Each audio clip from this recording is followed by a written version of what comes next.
Also, since the Berlin Wall came down 20 years ago, the money that was coming in and out of the country really declined so quickly, to the point that, for example, what's the point if you know when you go somewhere to eat a drink and you leave a tip?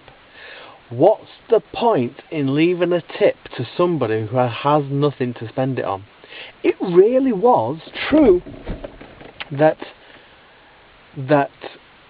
for the first years of the Berlin Wall coming down and communism falling, no matter how much money you had, there was nothing to buy. There really wasn't. Alright, you could buy your bread, you could buy your milk, you could buy your vegetables if you wanted vegetables, you didn't grow them in the garden.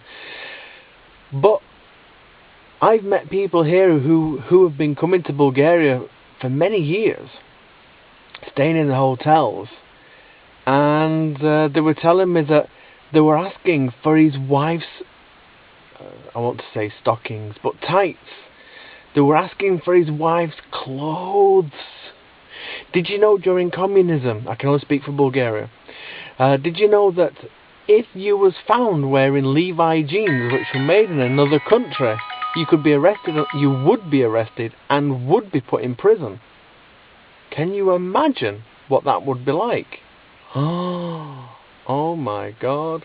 So when the wall came down, they wanted chocolate, they wanted tights, stockings, they wanted clothes, they didn't want tips, because no matter how many tips they had, they couldn't buy anything with it anyway, and the shops were so empty because all these companies that depended upon government backing, the managers were all worked for the government, for the municipality. You know, your local bar, your local supermarket, your local corner shop were all owned by the government.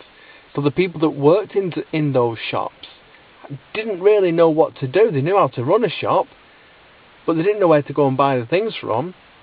All the products, they didn't know where to get them from, because the government just automatically sent them. You know? So yeah, really weird. The wife tells me that even though it wasn't, you wasn't allowed to have foreign clothes, she said they did.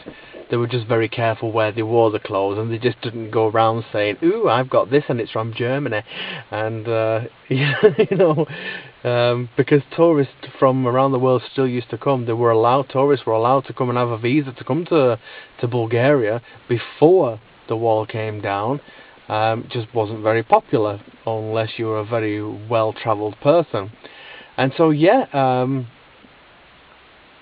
shopping was very difficult in those first early days, and because it became so confusing and random, it continued even to this day that people still really don't know how to shop. That's my phone. If I don't answer that, the Berlin Wall will come down.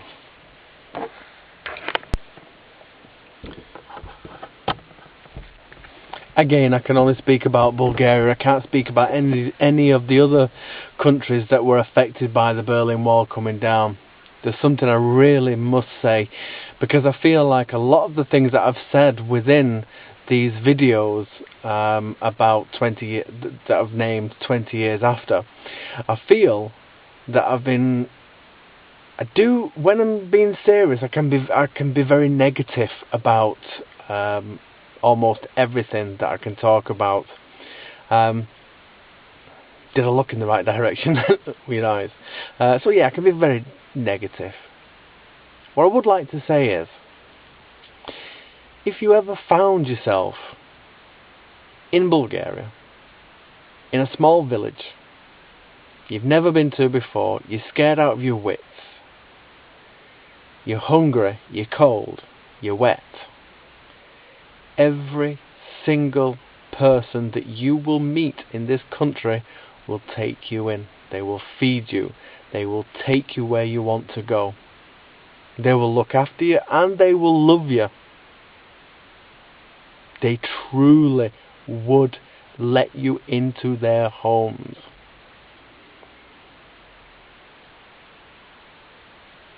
That side of them is astonishing. I think a lot of people have lost that kind of feeling. A lot of people, you saw me, I uploaded a video where I was just driving and vlogging. I just stopped and picked up 2 hitchhikers. It's what we do here. You let people into your homes. That part of it is a great life. A great life. Most of the food has been salted and kept in jars and in the, you know, so it's not very good for, no, most of it's good for you, but there is a lot of foods that are kept in jars, and it's been prepared to last over the winter. But you know, the moussaka, the kavama, the salads are amazing. Go onto the internet and search for shopska, shop with an S and K-A, shopska salad. But just type Bulgarian salad. Oh, it's amazing. Anyway, guys, I hope that you've enjoyed these jalopy vlogs under candlelight. If only if it was a candlelight. It's a shed light. It's like being in Las Vegas in the hotel.